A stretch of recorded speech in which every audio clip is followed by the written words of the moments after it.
अस्सलाम वालेकुम वरहमतुल्लाहि वबरकातुहू। हाँ जी, क्या हाल चाल है जी? ठीक ठाक है सब लोग? और कैसी तबीयत है, कैसे मिजाज? क्या कर रहे थे कल? क्या पढ़ा था? और उसकी प्रैक्टिस किस किस ने की है?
ये चीज़ें सारी हो गई थी, अरेज भी हो गई हैं, और हमने वेरिएबल के नेमिंग रूल्स भी पढ़ लिए हैं।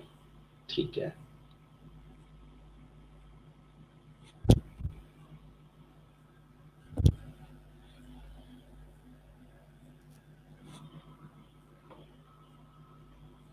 हाँ जी, आज ऑपरेटर्स के बारे में बात करनी है, तो इसको देखते हैं आज डिटेल के अंदर।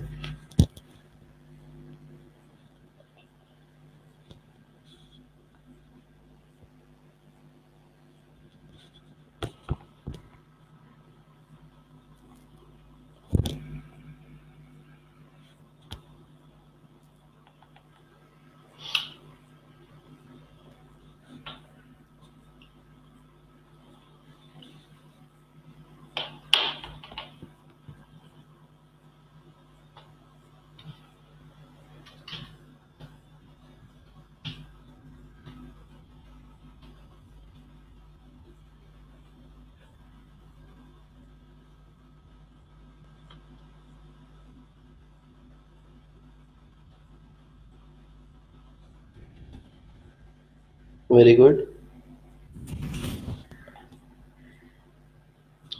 ठीक है, तो चलते हैं फिर नेक्स्ट लेक्चर की तरफ और देखते हैं कि आज कौन कौन सी चीज़ें हैं जो पढ़ने वाली हैं और कैसे कैसे उनको हमने डिस्कस करना है। ठीक है, ऑपरेटर्स के बारे में पहले, ऑपरेटर्स जैसे हमने मैथ के अंदर पढ़े थे वैसे ही ऑपरेटर्स हम पीएचपी के अंदर भी यूज़ कर सकते हैं। हमने कॉन्स्टेंट्स को जो है उनके ऊपर कोई अरिथमेटिक ऑपरेशन परफॉर्म करना है, या फिर हमने वेरिएबल्स के ऊपर कोई अरिथमेटिक ऑपरेशन परफॉर्म करना है, तो सिंपली जो है वो उनके ऑपरेटर साइन जो है वो यूज करेंगे, प्लस माइनस मल्टीप्लाई डिवाइड। ठीक है, फिर उसके बाद वो होता है अपना रिमाइंडर होता है। ठीक है, तो इस तरह की जो चीजें आप लोग कर सकते हैं। Operators are the mathematical string comparison and logical commands that as such as plus minus multiply and divide. PHP looks a lot like plain arithmetic. For instance, the following statements outputs 8। इसका मतलब क्या है कि eco करवा रहे हो आप 6 जमा 2 2, तो इसका मतलब ये है कि वो आपको जवाब में 8 देगा। ठीक है, तो अगर आप सिर्फ कॉन्स्टेंट्स को जमा कर रहे हो तो भी ठीक है, अगर आप वेरिएबल्स को जमा करना चाहते हो, माइनस करना चाहते हो, तो भी आप कर सकते हो।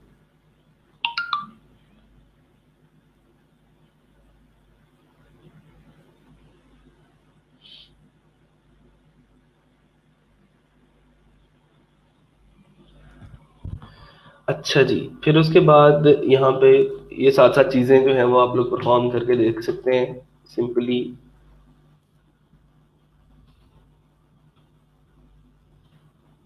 ये तो अब सिंपल सी चीज है ना आप लोगों के लिए। ठीक है, 90 + 32 कर दिया, तो उसको लोकल होस्ट पे देख लेते हैं। इसी तरह हमने अब वेरिएबल्स को देखना है। ठीक है, बैच 10 है और हमारा फाइल का नाम है index.php। ठीक है, तो उसने ऐड करके जो जवाब है वो हमें दे दिया। इसके अलावा अगर हमने जैसे कल एक एग्जांपल पढ़ी थी इसकी, कि अगर हम इस तरह करना चाहते हैं कि मैं एक वेरिएबल लेता हूँ $x, ठीक है, और is equal to some number and $y is also equal to some number, और उसको सेमीकोलन करके मैं यहाँ पे $z ले लेता हूँ। इसके अंदर मैं असाइन करवाता हूँ वैल्यू किस किस की, $x plus $y। Dollar sign लिखना जरूरी है क्योंकि यहाँ पे हम वेरिएबल्स को प्लस और माइनस कर रहे हैं, ठीक है। अच्छा, यहाँ पे 9 + 32 इको करवाने की बजाय मैं $z की जो वैल्यू है उसको इको करवा देता हूँ। तो ये क्या करेगा, x और y को जमा करेगा और उसकी वैल्यू z में स्टोर करवाएगा। z एक वेरिएबल नया बनाएगा और उसको हम जो है वो इको करवा लेंगे, ठीक है। अच्छा, फिर उसके बाद और जो चीज़ें हैं अरिथमेटिक ऑपरेशंस के अंदर जो चीज़ें हैं उसको हमने पढ़ना है। इसको मैं अगर आप लोगों को यहाँ पे, सब्ट्रैक्शन है, इसी तरह मल्टीप्लिकेशन है, तो आपने सिर्फ माइनस कर देना, तो माइनस किया करेगा वो, ठीक है। और मल्टीप्लाई करने के लिए स्टेरिक का साइन है, वो आप लोगों को पता है, मल्टीप्लाई कर देगा। फिर डिवाइड करना है तो डिवाइड के लिए मैं इसका हिंसा थोड़ा सा बढ़ा देता हूँ, ठीक है। अच्छा जी, ये हम क्या कर रहे हैं, यहाँ पे डिवाइड कर रहे हैं इसको। डिवाइड के लिए ये फॉरवर्ड स्लैश यूज होती है, तो एग्जैक्टली इक्वल टू 2 आ गया, ठीक है। अच्छा, फिर उसके बाद एक और अरिथमेटिक ऑपरेटर होता है, उसको हम परसेंटेज के साइन से शो करते हैं, जिसको हम रिमाइंडर बोलते हैं। रिमाइंडर क्या होता है वो मैं बताता हूँ आपको। अभी इसका जवाब आ रहा है 0। वो 0 क्यों आ रहा है, क्योंकि 123 को, ये जो 246 है, हम इसको डिवाइड करते हैं 123 पे, और ये पूरा पूरा डिवाइड हो जाता है। मतलब 123 को मल्टीप्लाई करोगे 2 के साथ तो पूरा पूरा 246 आएगा, ठीक है। और बाकी जितनी जितनी रकम बचेगी उसको हम रिमाइंडर बोलते हैं। उस रिमाइंडर वैल्यू को हम जी के अंदर स्टोर करवा रहे हैं और वो जी को आउटपुट करवा रहे हैं। अगर मैं यहाँ से थोड़ी सी डिजिट चेंज कर देता हूँ, 246 की बजाय 249 कर देता हूँ मैं इसको, तो फिर क्या होगा, 123 डिवाइड होगा 246 आएगा 2 के साथ मल्टीप्लाई करके, पीछे जवाब क्या रह जाएगा, 3। तो उस 3 को ये यहाँ पे आउटपुट में शो करवा देगा। इसी तरह अगर ये 250 कर लेते हैं तो फिर ये 4 हो जाएगा। बाकी जो रकम बचती है डिवाइड करने के बाद उसको हम रिमाइंडर बोलते हैं, ठीक है।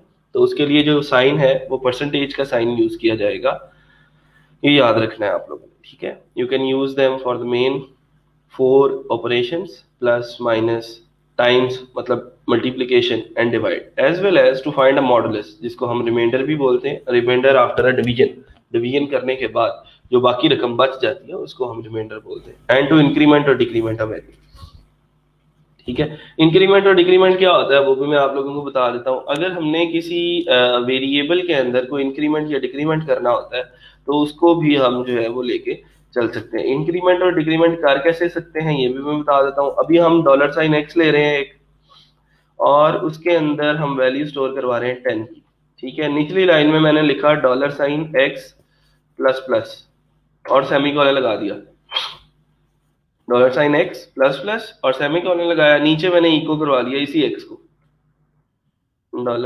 $x। अब क्या होगा, x के अंदर पहले 10 की वैल्यू स्टोर की जाएगी, x प्लस प्लस ये इंक्रीमेंट ऑपरेटर होता है, जो डबल टाइम्स 2 टाइम्स जो है वो प्लस प्लस लगाया उसने। ये क्या करेगा, x के अंदर जो भी वैल्यू होगी उसको इंक्रीज कर देगा बाय 1, एक जो है वो उसके अंदर एक का इंक्रीमेंट कर दिया जाएगा, ठीक है।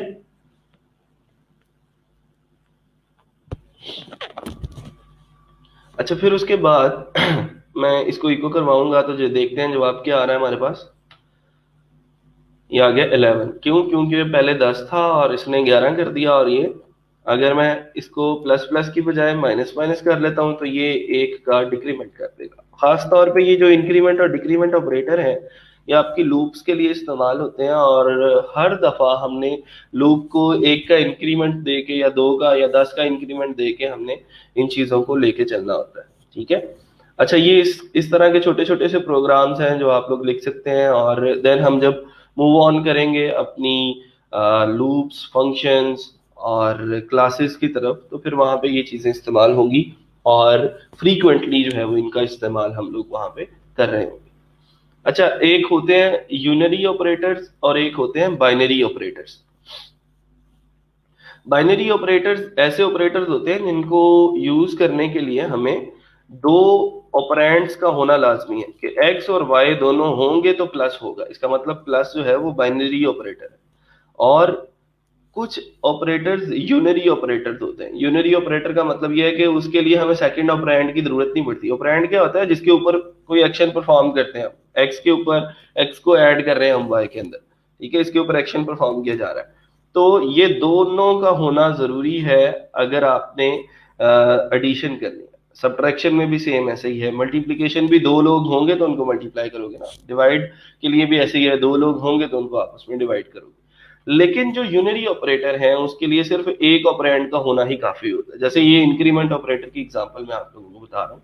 तो एक्स के अंदर ही इंक्रीमेंट हो रहा है। एक्स की पहले कुछ वैल्यू थी, उसके अंदर ही इंक्रीमेंट करके हमने उसको इंक्रीज बाय 1 कर दिया, इंक्रीज बाय 2 कर दिया, इंक्रीज बाय 3 कर दिया। ठीक है, तो इस तरह की जो चीजें हैं आप लोग इस तरह लेके चल सकते हैं और इनको 1 बाय 1 इंक्रीमेंट और डिक्रीमेंट लगा सकते हैं। तो ये जो इंक्रीमेंट और डिक्रीमेंट ऑपरेटर है ये एक यूनरी ऑपरेटर है। और ये जो एडिशन, मल्टीप्लिकेशन, डिवीजन और माइनस करना है, सब्ट्रैक्शन जिसको बोलते हैं, तो ये जो है ये हमारे बाइनरी ऑपरेटर्स हैं। ये चीजें याद रखनी है। अच्छा, फिर उसके बाद आगे चलते हैं। तो असाइनमेंट ऑपरेटर हम पढ़ चुके हैं। अब ये हो गए ना सारे के सारे, इनमें से कोई रहता तो नहीं है? एडिशन हो गया, सब्ट्रैक्शन हो गया, मल्टीप्लिकेशन, डिवीजन, मॉडुलस भी पढ़ लिया जिसको हमने कहा कि ये रिमाइंडर होता है, और एडिशन, ये सॉरी इंक्रीमेंट है, और ये डिक्रीमेंट है। These operators. अब असाइनमेंट की बात करते हैं। असाइनमेंट वैसे हम पहले इससे कर चुके हैं कि हमने 10 को असाइन करवाया था एक्स के अंदर, 250 को एक्स में, 123 को वाई में। तो असाइनमेंट ऑपरेटर पढ़ चुके हैं, लेकिन यहाँ पे ये at the same time assignment भी कर रहा है और एट द सेम टाइम जो है वो इंक्रीमेंट भी कर रहा है। तो उसको देखते हैं वो कैसे कर रहे हैं। These operators are used to assign values to the variables. They start with a very simple equal to and move on to plus equal to, minus equal to, and so on. The operator plus is equal to adds the value on the right side to the variable on the left, instead of totally replacing the value on the left. Thus, if $sign counts starts with the value 5, the statement this sets $sign count to 6. अच्छा, ये क्या करेगा? ये इसने simple लिख तो दिया है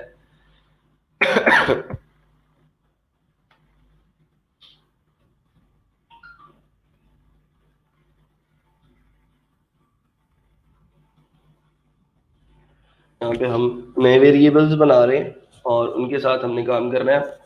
$, लेट सपोज काउंट ले रहा हूँ, ठीक है।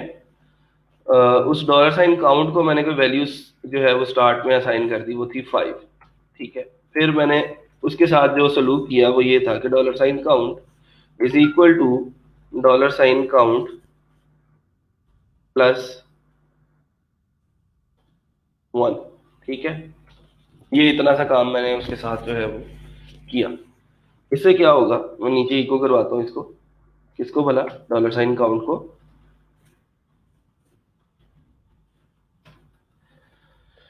तो देखते हैं क्या आता है। जवाब आ गया 6। वाई 5 काउंट के अंदर असाइन था, काउंट के अंदर 1 जमा किया, जो जवाब आया 6 आया, उसको दोबारा से काउंट के अंदर ओवरराइड करवा दिया गया और उसी काउंट को इको करवा दिया। इसको छोटा करके लिखने का भी एक तरीका है। ये जो स्टेटमेंट हमने लिखी है, ठीक है, इसको मैं अगर यहाँ पे कमेंट कर रहा हूँ, ठीक है, इसकी जगह पे मैं एक और स्टेटमेंट लिख रहा हूँ और वो स्टेटमेंट है $sign count plus is equal to 1।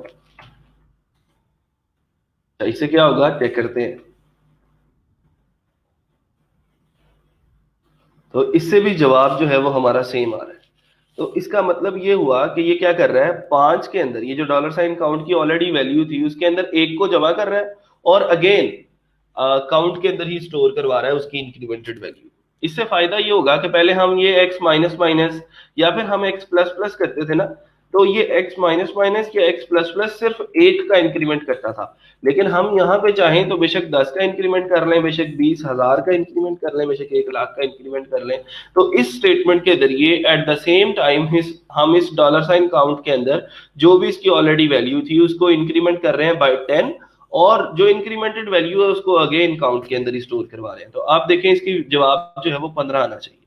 ठीक है, तो मतलब ये है कि ये चीजें थोड़ी सी जो है वो हमें सीखनी है कि किस तरह हम नंबर्स के साथ पहले खेल सकते हैं, ताकि उन नंबर्स के साथ खेलना सीख के देन हम अपनी लूप्स और फंक्शंस और क्लासेस की तरफ मूव ऑन कर सकें। यहां तक किसी को कोई चीज समझ नहीं आई तो पूछ सकते हैं।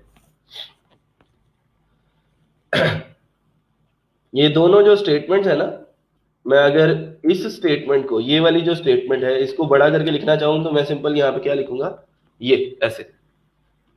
ठीक है, कि $5 है, उसके अंदर डॉलर साइन काउंट के अंदर 5 जमा किया, 5 और 10 15 हो गए, उसको दोबारा काउंट के अंदर स्टोर करवा दिया। तो ये वाली स्टेटमेंट और ये वाली स्टेटमेंट, इन दोनों का एक ही मतलब है। छोटा करके हम उसको इस तरह लिख देते हैं। यहां तक किसी को कोई प्रॉब्लम, कोई कंफ्यूजन है तो बताएं।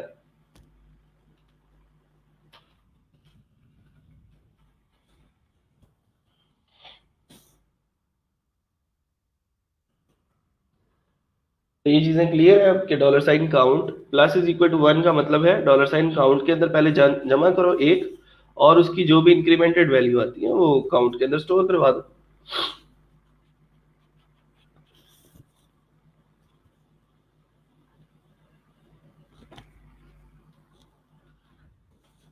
क्लियर यहां तक? किसी को कोई प्रॉब्लम, कोई मसला? अच्छा, ये सिर्फ जमा के लिए नहीं है, ये माइनस के लिए भी है, ये मल्टीप्लाई के लिए भी है। ठीक है, यहाँ पे आप प्लस की बजाय माइनस लिख देते हैं तो क्या करेगा, 50 में से 10 माइनस करेगा, और जो उसकी डिक्रीमेंटेड वैल्यू होगी वो उसको उसके अंदर असाइन कर देगा। तो 50 जो है यहाँ पे इस स्टेटमेंट के अंदर, इसमें वो माइनस कर रहा है, इसमें अगेन से 10 जमा कर रहा है, इसको मैं कमेंट कर देता हूँ। ठीक है, वापस आते हैं, रिफ्रेश किया इसको तो अब देखिए वो 40 कर दिया उसने, 50 में से 10 को माइनस किया और अब इको कर दिया। इसी तरह मल्टीप्लाई कर लें आप लोग, तो वो 500 कर देगा, डिवाइड करेंगे तो 5 कर देगा, और फिर उसके बाद मॉडुलस भी ले सकते हैं आप लोग इसका। ठीक है, वो 0 आएगा क्योंकि 50 जो है वो पूरा पूरा 10 पे तकसीम हो जाता है और कोई चीज बाकी नहीं बचती, 0 बचता है। इस वजह से उसका मॉडुलस जो है उसने वो 0 दिया है। अच्छा जी, फिर उसके बाद आगे आ जाते हैं कंपैरिजन ऑपरेटर्स, जो कि बहुत इंपॉर्टेंट है। और इस कंपैरिजन ऑपरेटर को करने से पहले हम जो है वो एक लॉजिकल ऑपरेटर्स के बारे में बात कर लेते हैं। जब हम कंपेयर कर रहे होते हैं दो चीजों को आपस में, दो नंबर्स को हम आपस में कंपेयर करते हैं, तो वो या तो एक नंबर दूसरे से बड़ा होता है, या फिर छोटा होता है, या फिर वो आपस में एक दूसरे के बराबर होता है। इन तीन के अलावा और कोई कंडीशन नहीं होती। या तो वो नंबर एक दूसरे नंबर से बड़ा होगा, या फिर छोटा होगा, या फिर वो एग्जैक्टली इक्वल टू हो। अब इन ऑपरेटर्स के जरिए कि हमने कंपेयर कैसे करना है इन चीजों को आपस में, हमने जो है कुछ स्टेटमेंट्स का जो है वो इस्तेमाल करना है। ठीक है, मैं यहाँ पे कुछ कोड लिखूंगा, आप लोगों ने उसको समझने की कोशिश करनी है। मैं दोबारा से आप लोगों को उसकी जो डिटेल्स हैं वो भी मैं बताता रहूंगा।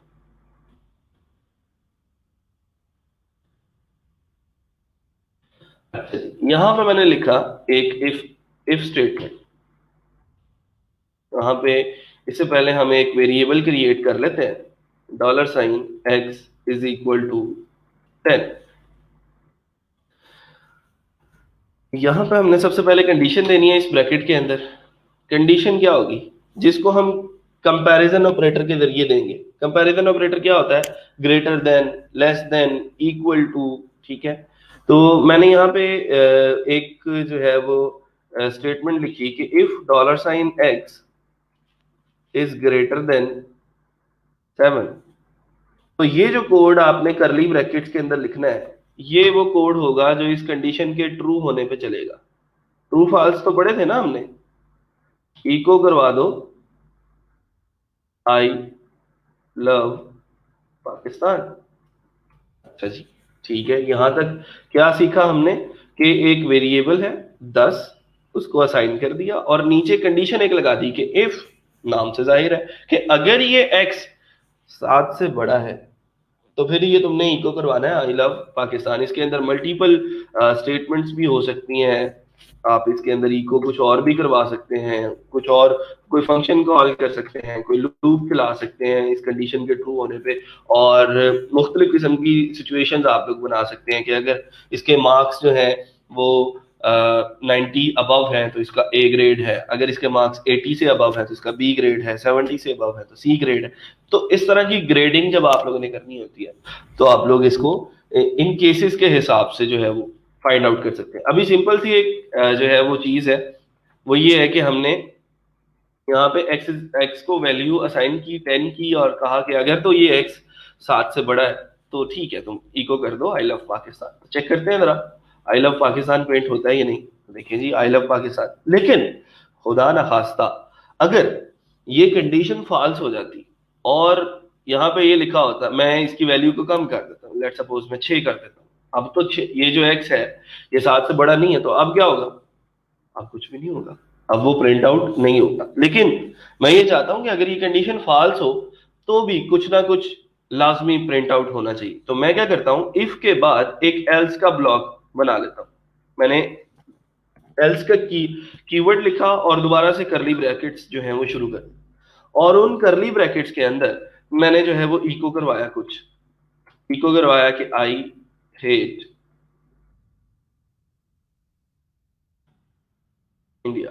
अच्छा, क्या होगा कि अगर कंडीशन, यहाँ पे मैं दोबारा से दे देता हूँ 10, अगर कंडीशन ट्रू हो जाती है तो आई लव पाकिस्तान, और अगर कंडीशन फॉल्स हो जाती है तो फिर ये वाला ब्लॉक चलाना है बेटा तुम। ऑटोमेटिकली वो फिर इस ब्लॉक के ऊपर आ जाएगा, इस ब्लॉक को स्किप कर देगा। ठीक है, तो जरा रिफ्रेश करके देखते हैं। हमने उसको वैल्यू दी थी 10, तो 10 क्योंकि 7 से बड़ा इसलिए उसने इको करवा दिया आई लव पाकिस्तान। लेकिन अगर हम इसको वैल्यू छोटी दे के देखते हैं, कोई 7 से छोटी, तो 6 दी। आप चेक करते हैं क्या करता है वो, रिफ्रेश किया तो अब उसने I hate India automatically print out कर दिया और आई लव पाकिस्तान को वो जो है वो उसने स्किप कर दिया। तो इस तरह हम क्या कर सकते हैं, मुख्तलिफ ब्लॉक ऑफ कोड्स बना सकते हैं और उन ब्लॉक ऑफ कोड्स के ऊपर खुद से कंडीशंस लगा के अपनी मर्जी से जिस ब्लॉक को चाहे हम एग्जीक्यूट करें और जिस ब्लॉक को चाहे हम छोड़ दें। ठीक है, तो ये छोटी छोटी सी चीजें आप लोग इनको जो है वो अपने एक तो नोट डाउन करते जाएं और साथ साथ जो है वो आपने इनको प्रैक्टिस करते जाना। मैं भी एग्जांपल्स भी आप लोगों से पूछूंगा, कोई एग्जांपल आप लोगों को दे दूंगा, फिर उसके बाद आपने उसको करना है। अच्छा, अब यहाँ पे कितने ऑपरेटर्स हैं? इक्वल टू ऑपरेटर है। इसको जब हम डबल इक्वल टू बोलते हैं, जैसे मैं यहाँ पे वैल्यू दी, मैंने आपको बताया था सिंगल इक्वल टू जो है वो असाइनमेंट ऑपरेटर होता है। तो फिर किसी ने ये सवाल नहीं पूछा कि सर फिर इक्वल टू पीएचपी के अंदर क्या होता है। तो पूछा करो बेटा सवाल, ये सवाल भी मैं ही पूछूं और जवाब भी मैं ही दूं तो अच्छा नहीं लगता ना, वो मुहज्जिब तरीका नहीं लगता कि यार ये कौन सा टीचर है खुद ही सवाल पूछ के खुद ही जवाब बता देता है। लेकिन मैं क्या करूं, मेरी मजबूरी है कि मेरा पाला उन लोगों से पड़ा है कि जो कुछ पूछते ही नहीं। ठीक है, कोशिश किया करें कि यार मुझे पहले पढ़ के आना पड़े आप लोगों को पढ़ाने के लिए, सवाल पूछा करें और मुझे लगे कि नहीं यार मुझे पहले पढ़ना है जो मैंने कल को लेक्चर पढ़ाना है। ये तो मैं ऐसे ही मतलब मुंह उठा के आ जाता हूँ और तुम लोगों को पढ़ाना शुरू कर देता हूँ, ऐसे नहीं होना चाहिए। आप लोग मुझे मतलब जो है वो थोड़ा सा टफ टाइम देने की कोशिश किया करें कि कोई सवाल आपके जहन में हो तो आप लोग पूछें, और मुझे भी लगे कि यार मैं जो है वो लाशों को नहीं पढ़ा रहा, मैं इंसानों को पढ़ा रहा हूँ और ये मेरे से कोई सवाल भी पूछ सकते हैं और मुझे उसका कोई वैलिड आंसर भी देना है। ठीक है, तो अब जब मैंने आपको कहा कि जी x इज इक्वल टू 6 का मतलब ये नहीं है कि x 6 के बराबर है, इसका मतलब ये है कि 6 को हमने x के अंदर असाइन कर दिया। तो उस टाइम फिर आपको सवाल पूछना चाहिए था ना कि सर फिर इक्वल टू किधर जाएगा, इक्वल टू को हम कैसे लें? तो इक्वल टू को हम ऐसे लेंगे कि यहाँ पे जो डबल इक्वल टू का साइन है, डबल इक्वल टू का साइन किस लिए यूज होता है, ये चेक करने के लिए कि ये दोनों साइडें आपस में एक दूसरे के बराबर है या फिर नहीं। कि if dollar sign X is exactly equal to 7 तो ये कर दो वरना ये करना। ठीक है, मैंने ऊपर एक्स की वैल्यू दी है 6, मैं यहाँ पे कहता हूं कि अगर तो ये एक्स एग्जैक्टली इक्वल टू 6 है तो I love Pakistan print out करो वरना I hate India print out करना है तुमने। मैंने कहा जी ठीक है, चलें चेक करते हैं। तो यहाँ पे देखें अब I love Pakistan print out हो रहा है, क्यों? क्योंकि x की वैल्यू थी 6 और यहाँ पे एक कंपैरिजन ऑपरेटर के जरिए ये चेक किया गया कि क्या x के अंदर जो वैल्यू पड़ी है वो 6 ही है, और अगर वो 6 ही है तो फिर बेटा तुमने आई लव पाकिस्तान इको करना है, वरना तुमने आई हेट इंडिया जो है वो इको करना है। तो इस तरह की छोटी छोटी सी चीजें हैं। फिर उसके बाद आप लोगों को यहाँ पे ग्रेटर देन का साइन मिलेगा, ये है नॉट इक्वल टू का साइन, जिसको हम एक्स साइन ऑफ एक्सक्लेमेशन बोलते हैं। ठीक है, मैं अगर इक्वल टू की बजाय इसको मैं नॉट इक्वल टू कर देता हूँ कि अगर x जो है वो 6 के बराबर नहीं है तो ये करो वरना ये करो। तो अब देखें क्या आना चाहिए, अब तो आई हेट इंडिया आना चाहिए ना। तो देखें आई हेट इंडिया, ठीक है, क्योंकि 6 तो 6 के बराबर है। फिर उसी तरह आप लोग ग्रेटर देन इक्वल टू भी लिख सकते हैं, ग्रेटर देन लेस देन और इक्वल टू भी लिख सकते हैं यहाँ पे, ताकि यहाँ पे इन दोनों चीजों को आपस में कंपेयर किया जा सके। जैसे मैंने यहाँ पे लिखा x की वैल्यू है जी 7, और मैंने यहाँ पे जो कंडीशन लगाई है वो कंडीशन ये है, किधर गई कंडीशन, ये मैं ये कहता हूँ कि जी ये चेक करो कि क्या x जो है 6 के बराबर या 6 से बड़ा तो नहीं है। मैंने लफ्ज बोला है if x is greater then और इक्वल टू 6, कि अगर 6 के बराबर है तो भी ट्रू, और अगर 6 से बड़ा है x तो भी ट्रू। इस इन दोनों के दरमियान में ना, ये जो दो साइंस हैं ये वाले, इन दोनों के दरमियान में जो है चीज वो है और। ठीक है, और का मतलब क्या होता है कि अगर बड़ा है ये x 6 से तो भी इस कंडीशन को ट्रू करना है, और अगर ये 6 के बराबर है तो भी इस कंडीशन को आपने ट्रू करना है, वरना फॉल्स कर देना है। तो अभी x की वैल्यू कितनी, 7, और मैंने ये कंडीशन लगाई है कि अगर 6 से बड़ा है तो भी आई लव पाकिस्तान, और अगर 6 से 6 के बराबर है तो भी आई लव पाकिस्तान। हाँ, अगर 6 से छोटा है तो फिर तुम आई हेट इंडिया जो है वो प्रिंट आउट कर सकते हो। तो मुझे अब बताएं कि ये इस सिनेरियो के अंदर I love Pakistan print out होगा या फिर आई हेट इंडिया वाला ब्लॉक जो है वो एग्जीक्यूट होगा। जल्दी जल्दी जल्दी, शाबाश, I am waiting for your answers.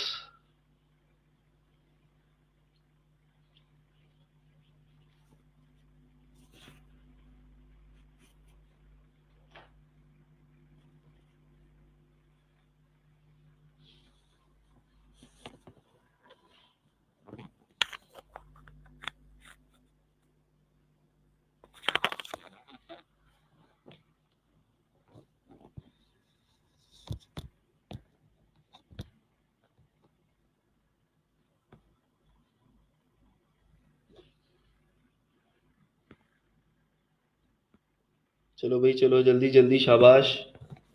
किधर गए सारे?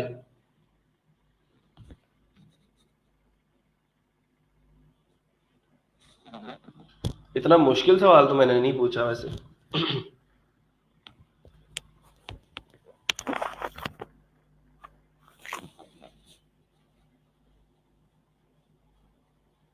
ठीक है, आई लव पाकिस्तान, ओके। चलें जी, चेक कर लेते हैं अब यहाँ पे।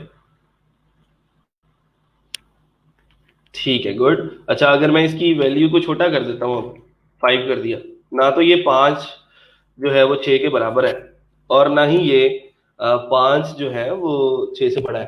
तो अब जो है वो दूसरा ब्लॉक एग्जीक्यूट होगा, और वो है आई हेट इंडिया। ठीक है जी, तो यहाँ तक चीजें हो गई क्लियर। अब आगे चलते हैं, और आगे जो है हमारे पास है लॉजिकल ऑपरेटर्स। ग्रेटर देन और इक्वल टू और लेस देन और इक्वल टू, जिसको हमने कंपैरिजन ऑपरेटर बोला, वो तो अब सब लोगों को क्लियर है ना। अब लॉजिकल ऑपरेटर्स की बात करते हैं। लॉजिकल ऑपरेटर्स में मैं अगर वर्ड की फाइल एक क्रिएट करता हूं आप लोगों के लिए।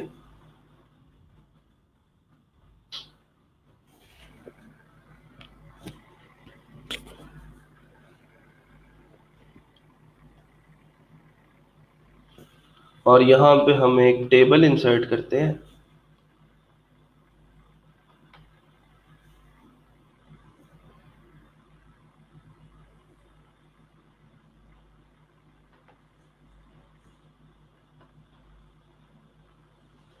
अच्छा जी, यहाँ पे हमने जो है वो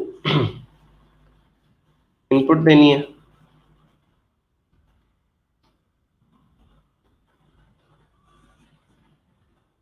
इधर भी इनपुट है, दो इनपुट्स हैं इसकी। और तीसरी जो है वो हमारी आउटपुट है।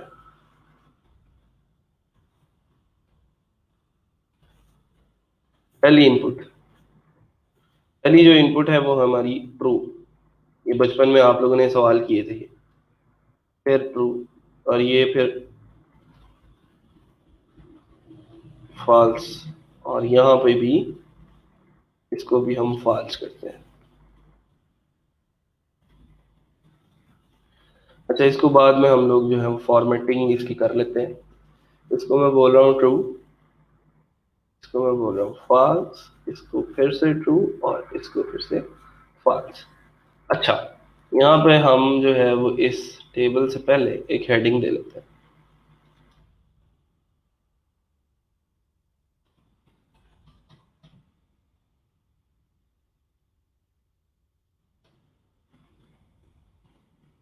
और इसको हम बोल रहे हैं और गेट। और गेट पढ़ा था फिजिक्स के अंदर किसी ने? किसने पढ़ी है फिजिक्स?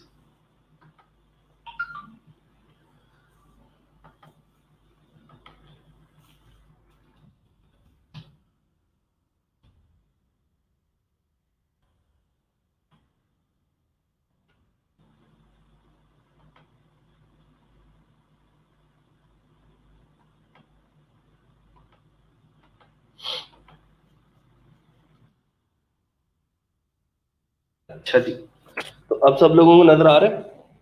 हम्म।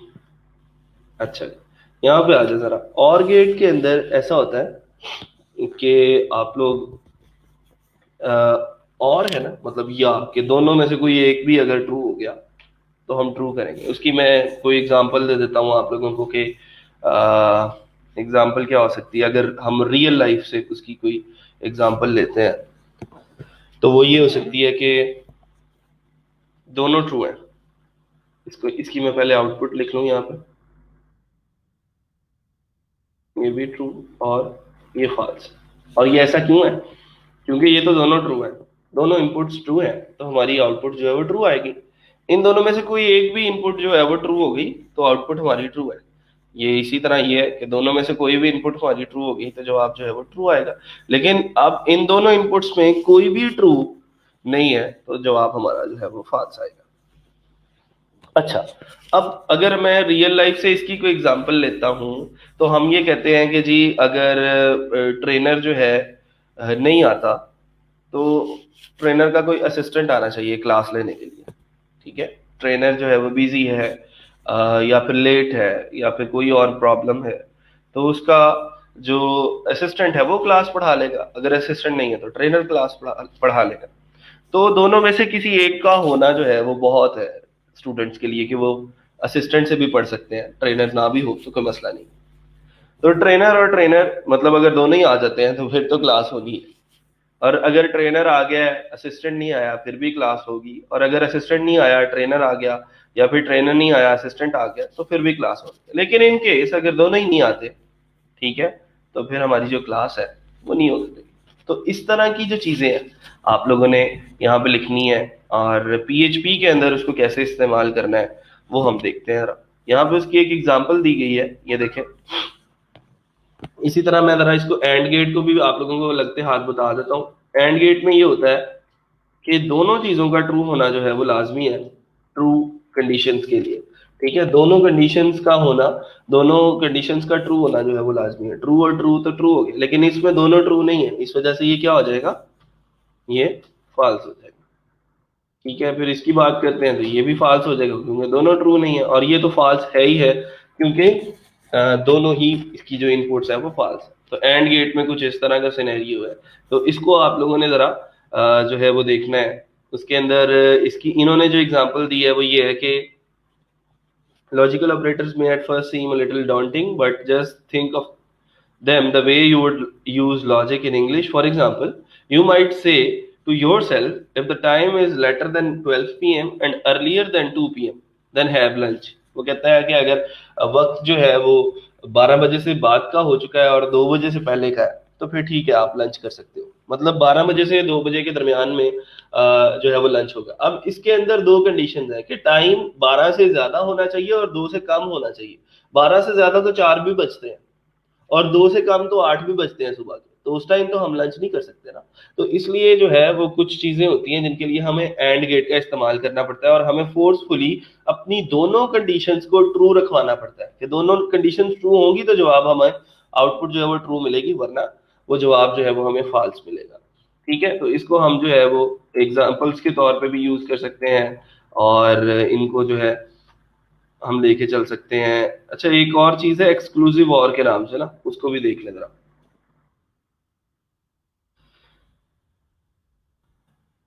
इनके जो साइन है वो देख लीजिएगा, ये एंड का साइन है, एंड वैसे भी लिखे हैं आप लोग ए एंड डी एंड तो भी चलेगा। ये और का साइन है, 2 लाइनें हैं खड़ी खड़ी सी, और ये जो है वो और का साइन है। ठीक है, नॉट का साइन, नॉट गेट क्या होता है कि उसने रिवर्स करना होता है आपके आउटपुट को, ट्रू है तो फॉल्स कर देगा, फॉल्स है तो ट्रू कर देगा। पीछे रह गया आपका एक्सक्लूसिव और, उस एक्सक्लूसिव और के बारे में हम लोग अब बात कर लेते हैं। एंड गेट और गेट तो मतलब बचपन से ही क्लियर है ना हमारे, अब उसके ऊपर तो बार बार बात करने की जरूरत तो नहीं है ना। अगर कोई एग्जांपल्स आप लोगों के पास है तो आप लोग शेयर कर सकते हैं हमारे साथ। अब एक्सक्लूसिव और की बात करनी है हमने, यहां तक सब चीजें क्लियर।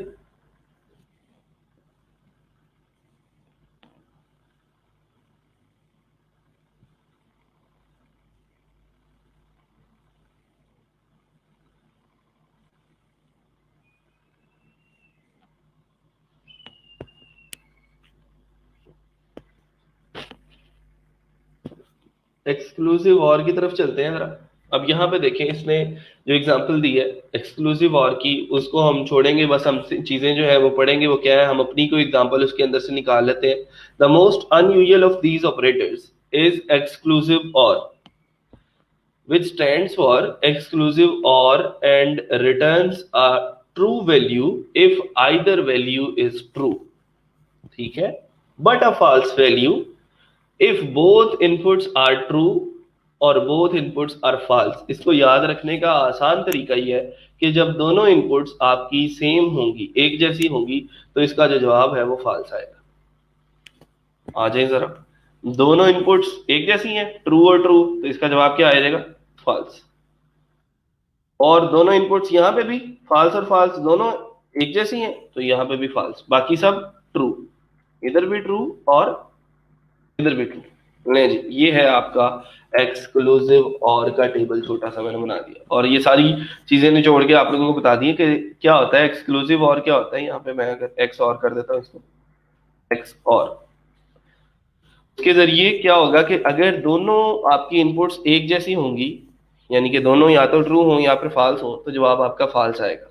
और अगर आपकी जो इनपुट्स है वो डिफरेंट है एक दूसरे से, उनकी जो नीश है वो डिफरेंट है, एक ट्रू है और दूसरी फॉल्स है, तो जवाब ट्रू आएगा। एक फॉल्स है तो दूसरी ट्रू है, तो जवाब जो है वो ट्रू आएगा। इसको याद रखने के लिए ना मैं एक छोटी सी एग्जांपल स्टूडेंट्स को देता होता हूँ कि आप लोग घरों पे सब लोग चाय बनाते हैं, और चाय में आप लोग चीनी भी डाल सकते हैं, चीनी वाली चाय होती है, और शक्कर वाली भी चाय होती है, शक्कर भी डाल सकते हैं। तो अगर आप इन केस चीनी डाल रहे हैं और शक्कर नहीं डाल रहे, तो well and good, very good, अच्छी बात है कि आपने यहाँ से देखें चीनी डाल दी और शक्कर नहीं डाली, तो अच्छी चाय बनेगी। और अगर चीनी नहीं डाली, शक्कर डाल दी है, या शक्कर नहीं डाली तो चीनी नहीं, दोनों में से एक चीज को इस्तेमाल करेंगे तो आपकी जो चाय है वो अच्छी बन जाएगी। लेकिन अगर दोनों ही डाल दी, चीनी भी डाल दी और शक्कर भी डाल दी, इसका मतलब अच्छी चाय नहीं बनेगी, मतलब कुछ ज्यादा मीठा हो जाएगा। या फिर अगर दोनों ही नहीं डाली, ना चीनी डाली है और ना ही आपने जो है वो शक्कर का इस्तेमाल किया है, तो फिर वो चाय जो है वो फीकी बने। तो इस तरह की एग्जांपल्स जो हैं वो आप लोगों को इन टेबल्स को, इन गेट्स को याद रखने के लिए बहुत जरूरी है, ताकि आप लोग जब इनको प्रोग्रामिंग के अंदर, पीएचपी के अंदर यूज करें, तो आप लोगों के अपने कॉन्सेप्ट्स पहले क्लियर हो कि एक्सक्लूसिव और जो है वो करने क्या वाला है हमारे काम के साथ, हमारी चीजों के साथ। ठीक है, तो ये सिंपल इतनी सी बात याद रखें कि एक्सक्लूसिव और उस केस के अंदर फॉल्स होता है जब हमारी दोनों इनपुट सेम होती है। ठीक है, अभी मैं इसको कर रहा हूँ मिनिमाइज, और आगे चलते हैं हम। वेरिएबल असाइनमेंट हम लोग दोबारा से एक दफा डिस्कस करते हैं, और डिटेल के अंदर हमारे पास यहाँ पे चीजें हैं। यहाँ तक अगर चीजें क्लियर हो गई हैं तो ठीक है, फिर आगे चलें। सर शुगर फ्री होगी फिर? हाँ जी बिल्कुल, वो शुगर फ्री हो जाएगी। वो फिर डायबिटीज के जो पेशेंट्स हैं उनके लिए ज्यादा मौजू है, लेकिन हम लोग जो अभी अल्हम्दुलिल्लाह ठीक है, उनके लिए जो है वो अच्छी नहीं है, ठीक है, नहीं पी सकते बहुत सारे लोग। अच्छा जी, वेरिएबल असाइनमेंट जो है आप लोग पहले भी कर चुके हैं कि वैल्यू कैसे असाइन करते हैं हम किसी वेरिएबल को। तो the syntax to assign a value to a variable is always variable is equal to value, कि वैल्यू जो भी है उसको राइट साइड पे लिखते हैं, इज इक्वल टू का साइन असाइन करता है, और इधर वेरिएबल होता है विद डॉलर साइन, और to reassign the value to another variable it is other variable is equal to variable. ये भी हमने किया था कल कि किसी वेरिएबल को हम कोई वैल्यू वेरिएबल भी पास ऑन कर सकते हैं। There are a couple of other assignments operator that you will find useful. For example we have already discussed dollar sign X plus is equal to X. तो X की जो भी value थी, let suppose 10 थी already या 20 थी already, तो plus is equal to 10 ने क्या किया, उस 20 को 30 कर दिया, 10 जमा कर दिया, और वो 30 जो है दोबारा से एक्स के अंदर ओवरराइड हो गया, और अब एक्स की वैल्यू जो है वो 30 है, which tells the PHP parser to add the value on the right. In this instance, the value 10 to the variable $sign x. Likewise, we could subtract as follows. वो कहता है जैसे आप प्लस कर रहे हो वैसे ही आप लोग माइनस भी कर सकते हो, और ये चीजें ऐसे ही चलती रहेंगी। अब आ जाती है इंक्रीमेंटिंग और डिक्रीमेंटिंग। एक चीज होती है पोस्ट फिक्स और एक होती है प्री फिक्स, कि हमने पहले इंक्रीमेंट करना है या पहले वैल्यू को असाइन करना है। ये दो डिफरेंट चीजें हैं और लोग बहुत ज्यादा कंफ्यूज हो जाते हैं इसके अंदर, ठीक है। उसको जरा डिटेल के अंदर डिस्कस कर लें कि पहले हमने वैल्यू को असाइन करना है या फिर पहले हमने वैल्यू जो है उसके अंदर कोई इंक्रीमेंट या डिक्रीमेंट करना है। Adding or subtracting one is such a common operation that PHP provides special operators for it. You can use one of the following in place of plus is equal to and minus is equal to operators, कि आप plus plus x use कर लें या फिर minus minus x use कर लें, तो increment और डिक्रीमेंट जो है वो हो जाएगा। इन कंजंक्शन विद टेस्ट, वो कहता है जब इस ऑपरेटर को आप लोग असाइनमेंट ऑपरेटर के साथ या इक्वल टू ऑपरेटर के साथ कंपैरिजन करते हुए चेक करेंगे। कंपैरिजन ऑपरेटर पढ़े थे ना हमने। कंपैरिजन ऑपरेटर क्या होते हैं, less than, equal to, greater than equal to, ठीक है, नॉट इक्वल टू, ठीक है, ये comparison operator. You could use the following code. अब ये क्या है, if plus plus X is exactly equal to 10, ये असाइनमेंट ऑपरेटर नहीं है, ये एग्जैक्टली इक्वल टू का साइन है। अगर वो 10 के इक्वल है तो फिर आपने इको करना है एक्स को। अब ये क्या हो रहा है, this tells PHP to first increment the value of X. कहता है एक्स की जो भी वैल्यू है पहले उसके अंदर वो इंक्रीमेंट करेगा और उस इंक्रीमेंटेड वैल्यू को चेक करेगा कि आइदर वो 10 के बराबर है या फिर नहीं है, and then test whether it has the value 10। If it does, अगर वो बराबर हो जाती है, देन आउटपुट्स इट्स वैल्यू, तो इको करवा दो उसको। But you can also require PHP to increment or in the following example decrement a variable after it has tested the value। वो कहता है अगर हम ये चाहते हैं कि ये इंक्रीमेंट बाद में करे, पहले वैल्यू चेक कर ले कि वो जो पुरानी वैल्यू एक्स के अंदर ऊपर हमने असाइन कराई थी वो 10 के बराबर है या नहीं, उसके बाद इंक्रीमेंट करे एक्स के अंदर, तो भी हम ऐसा कर सकते हैं। उसके लिए क्या करना पड़ेगा, ये जो प्लस प्लस हमने पहले लिखा है एक्स से, इसको हम बाद में लिखेंगे कि अगर वाई के बाद प्लस प्लस या फिर माइनस माइनस लिखेंगे तो ये y पहले कंपेयर होगा इस जीरो के साथ कि क्या y की जो ऑलरेडी इसके अंदर इनिशियल वैल्यू पड़ी है वो जीरो ही है। अगर जीरो है तो ठीक है, उसको फिर तुमने इको कर देना y को, लेकिन उसके साथ साथ तुम्हें y के अंदर एक का डिक्रीमेंट भी करना पड़ेगा।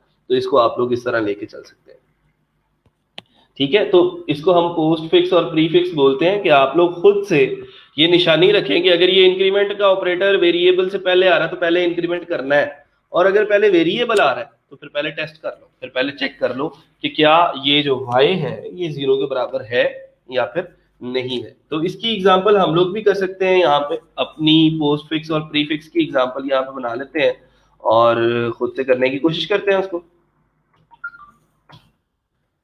अच्छा जी, वापस आए। यहाँ पे हमने बात की कि हमने जो है वो एक वेरिएबल है डॉलर साइन एक्स के नाम से, उसको हमने जो है वो 100 कर दिया उसकी वैल्यू को, और यहाँ पे चेक कर लिया कि इफ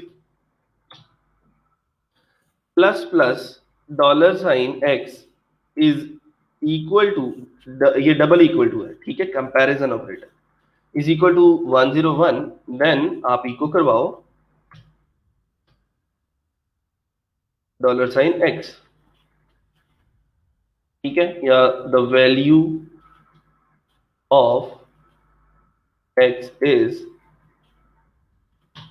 नहीं मैंने इसको कुछ इस तरह कर दिया और यहां पे मैं एक एल्स वाला ब्लॉक भी बना लेता हूं। ठीक है, इसके अंदर भी कुछ इको करवा दो, वैल्यू ऑफ एक्स इज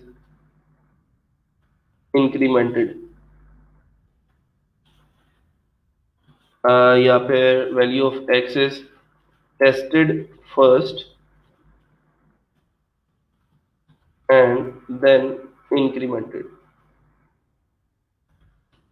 नहीं जी, यहाँ पे ये जो एग्जांपल आप लोगों को सामने नजर आ रही है, इसके अंदर क्या हो रहा है, पहले x की वैल्यू है 100, चेक किया जा रहा है कि प्लस प्लस x करके देखो, x की वैल्यू प्लस प्लस की जाएगी, मतलब एक का इंक्रीमेंट किया जाएगा, 101 हो जाएगी, 101 101 के बराबर है ये नहीं, और देन तुम इको करवा दो value of x is this, जो भी उस टाइम पे x की वैल्यू है वो तुम इको करवा दो। लेकिन अगर ये बराबर नहीं है तो फिर तुमने इस ब्लॉक को स्किप करना है और इस ब्लॉक को एग्जीक्यूट करना है कि इको करवाओ value of X is tested first and then incremented. अच्छा जी, चेक कर लेते हैं। तो यहाँ पे हमारे पास जवाब आ रहा है वैल्यू ऑफ एक्स इज 101। इसका मतलब ये है कि पहले 100 के अंदर इंक्रीमेंट हुआ है तो फिर वो 101 के बराबर हुआ, फिर कंडीशन चेक हुई और फिर ये चीजें जो है वो आगे लेके चले। हम अगर इसी प्लस प्लस को पहले लगाने की बजाय यहां पे लगा देते, ठीक है, यहां पे हमने जो है वो अगर लगा देते तो फिर क्या होना था, फिर पहले x की वैल्यू जो है वो चेक होनी थी कि x जो है वो 101 के बराबर है या नहीं। तो अभी x के अंदर तो 100 पड़ा हुआ, 100 को जो है वो हम कंपेयर करने की कोशिश करें 101 के साथ, तो अभी जवाब क्या आएगा देखते हैं। तो ये हमारे पास दूसरा ब्लॉक चला है अब, और वहां पे लिखा है कि value of X is tested first and then incremented. तो जब उसने टेस्ट किया वो जवाब जो है वो बराबर नहीं आया है, इसका मतलब 100 जो है 101 के बराबर नहीं है, इसलिए उसने सेकंड ब्लॉक ऑफ कोड जो था वो एग्जीक्यूट करवा दिया। इन दोनों के अंदर कोई प्रॉब्लम, कोई मसला किसी को है तो आप लोग पूछ सकते हैं, कोई क्वेश्चन यहां तक?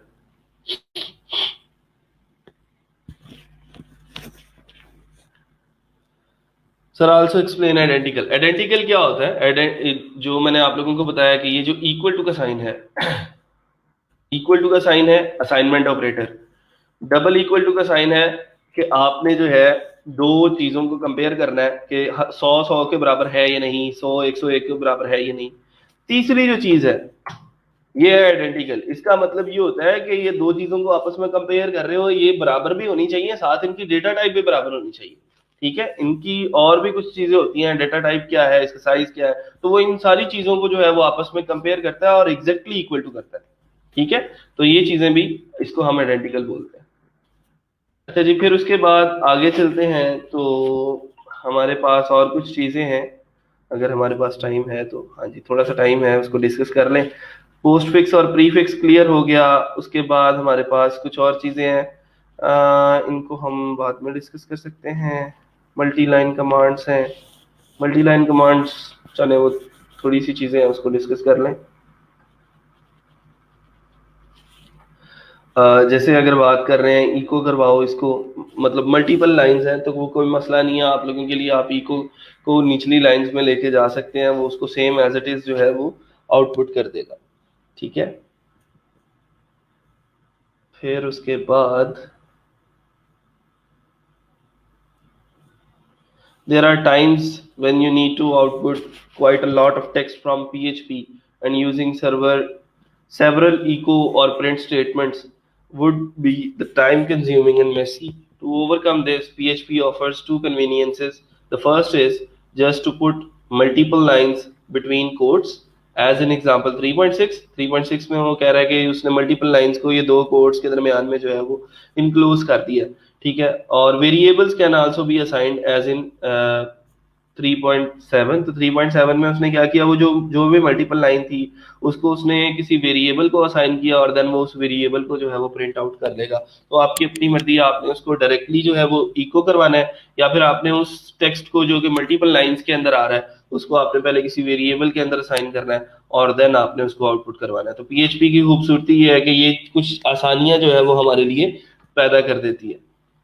ठीक है जी, फिर और इसके अलावा हमारे पास ये है कि आपने अगर कुछ कांस्टेंट्स हैं, जैसे पाई का कांस्टेंट है उसको कोई वैल्यू असाइन कर दी, रेडियस है, तो आप लोग उसको आसानी से उनको at the same time precedence के साथ मल्टीप्लाई भी कर सकते हैं और उसको उन वेरिएबल्स को आपस में मल्टीप्लिकेशन उनकी करने के बाद उनको इको भी करवा सकते हैं। जैसे रेडियस को रेडियस के साथ मल्टीप्लाई किया, 5 को 5 के साथ मल्टीप्लाई करें, ये पाई आर स्क्वायर फार्मूला होता है ना उसका, जो भी वो चीजें होती हैं, तो ये एट द सेम टाइम जो है मल्टीप्लिकेशन कर रहा होता है। आपको इसकी टेंशन लेने की जरूरत नहीं होती कि इसकी जो वैल्यू है वो स्ट्रिंग है, ये इसकी वैल्यू जो है वो डेसिमल है। ये सारी की सारी चीजें बैकएंड के ऊपर खुद ब खुद मैनेज कर रहा होता है।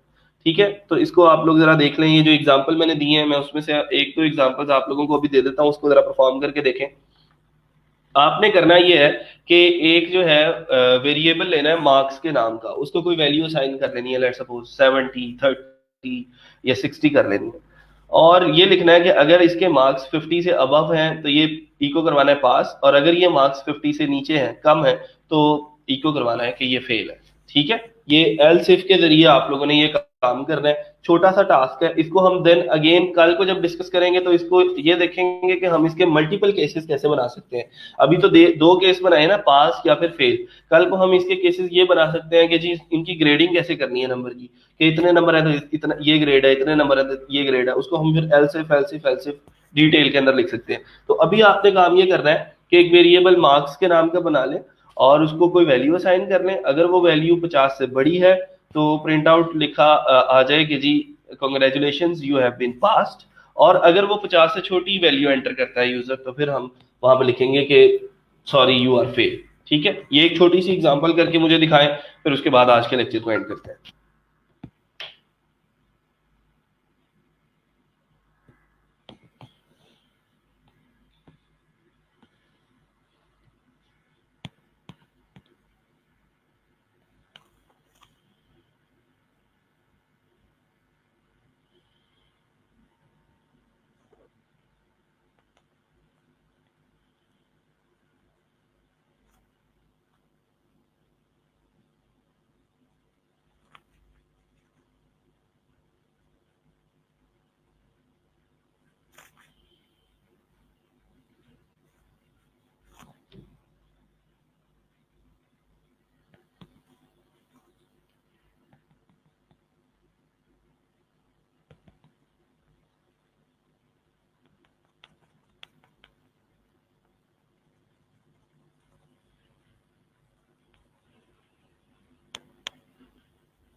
जल्दी जल्दी कोड जो है वो आप लोग अपना पेस्ट करते जाएं इसके अंदर, कमेंट्स के अंदर मैं देख रहा हूँ।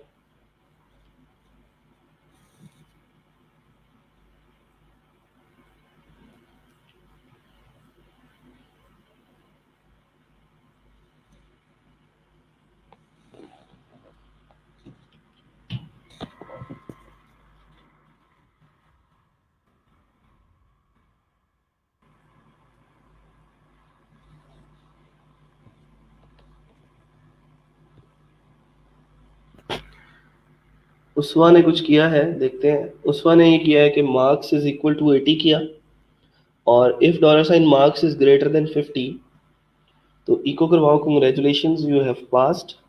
ठीक है, और एल्स करवा दो सॉरी यू फेल। ठीक है, वेरी गुड, अच्छी एग्जांपल है। If dollar sign X is greater than 50 student पास, और डॉलर साइन एक्स। ठीक है, वेरी गुड वेरी गुड, अच्छा है, जीशान ने भी अच्छी कोशिश की है। अच्छा, ये पीएचपी की खूबसूरती ये है, आप लोग इसमें नकल नहीं मार सकते। ठीक है, आपने अपनी लॉजिक लगानी है। काम तो सेम ही है ना जो कर रहे हैं सब लोगों ने।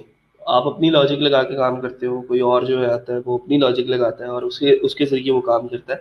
तो बजाय इसके कि नकल मारी जाए, आप लोग अपना काम करेंगे तो ज़्यादा बेटर हो जाएगा। 60 मार्क्स हैं जी। If marks is greater than 50 तो इको करवाओ सिंपल पास और एल्स इको फेल। ठीक है जी, सही है। और जीशान है, उन्होंने भी marks is equal to 50 85 if marks is greater than 50 को congratulations pass. Good, very good.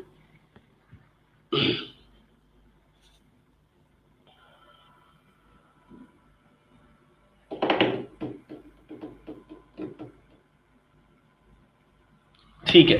अच्छा जी, आखिर पे वही गुजारिश जो कल मैंने की थी आप लोगों से कि जो लोग अर्निंग कर रहे हैं उनके स्क्रीनशॉट्स मुझे चाहिए और आज ही चाहिए।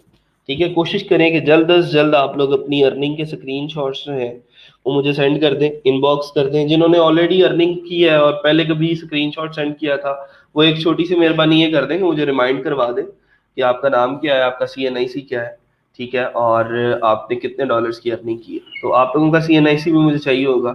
तो अपने मेरा जो इनबॉक्स है उसके अंदर आप लोग अपना स्क्रीनशॉट, अपना नाम, जो एग्जैक्ट नेम जो रजिस्टर्ड है ई रोजगार के साथ वो, और उसके साथ साथ आप लोग जो है अपना जो CNIC है वो मुझे साथ लाजमी सेंड करेंगे, ताकि मैं उन सारे रिकॉर्ड्स को मैनेज कर सकूं। कुछ स्टूडेंट्स हैं जिन्होंने, 4-5 स्टूडेंट्स हैं आई थिंक सो, या शायद ज़्यादा होंगे, मैंने इनबॉक्स चेक नहीं किया।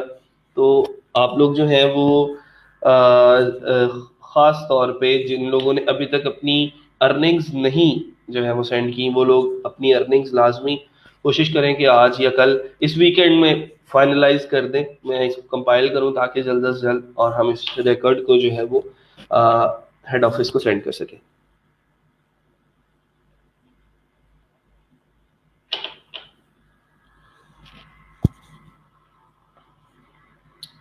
फेसबुक यूजर इसलिए शो होता है, आप जब मैं पोस्ट करता हूँ ना, ये जो मेरी आप लोगों को पोस्ट नजर आ रही है उसके अंदर एक लिंक होगा streamyard.com/facebook का।